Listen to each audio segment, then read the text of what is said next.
trying to keep each other awake. Mostly I was trying to keep him awake because he was driving. And we had lots of chocolate, and so we were a bit of a sugar high. Not that we need it.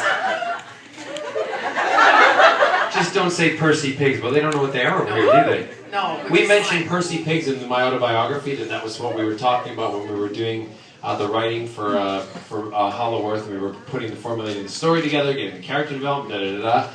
I am so sick of Percy Pigs because everybody sends them to us all the time. It's like we can't see, they have no clue what it is. It's like somebody said, no, never mind. Like gummies that are shaped like pigs. Gummy bears, I hate them! I hate gummy bears! Swedish fish! And watermelon Twizzlers, the stripper Twizzlers. No. That and those gay uncle vodka drinks. Fantastic! We were driving here and he's eating these watermelon things. The whole car just stinks. But you know what he does before he eats That wasn't the watermelon. Everybody poos. Poops. He puts them up his nose first. A little nose ring. I do, I make a nose ring and then also I hang them over my mouth so they look like a big long red mustache. Do you do that? No, the thing I posted on, hold that. The thing I posted on,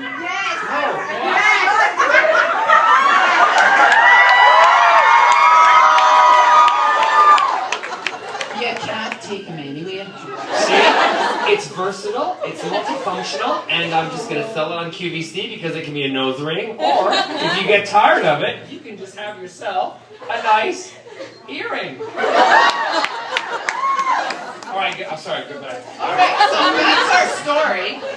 We never get distracted, never go off on tangents. So we were talking about what we'd like our superpower to be, and from there we ended up with the idea, what if your imagination was your superpower? What if anything you drew could come to life? What if you then could move in and out of art? And the whole story built from there, and that's the real premise behind the whole series, the trilogy, because right now we're working on the third book of Hollow Earth. And out of that, we began to then imagine how do we put this together. And by the time we got to Cardiff, we had the plot, like the big events, not obviously the little most of the details. characters. We had most of the characters figured out. Zach, our deaf character, was actually the first character we developed. Yeah, and we wanted to make sure that you didn't realize that Zach. You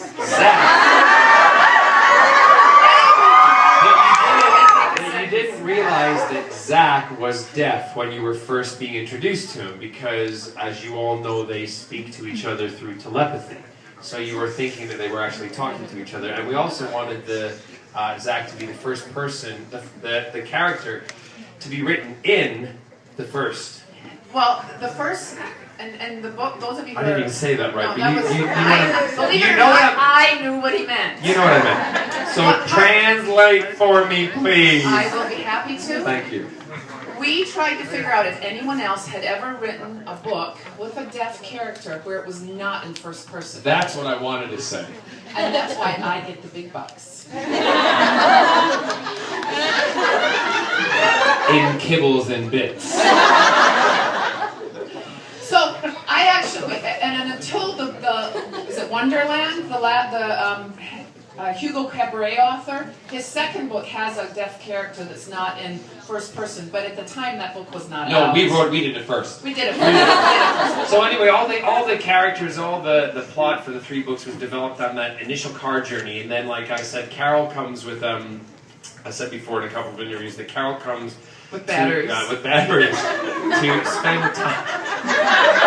To spend time with Scott and I, and we talk more about things and what we're going to be doing. And then she goes away after about 3 months, and we're like shoving her on the plane to get her home. And then she goes away and she writes the books. And Carole does the physical writing. I do not do that. Oh, I cannot do that. She does the hard work. Yeah. That's really how it all started, how the books became. So what about, does anybody have any...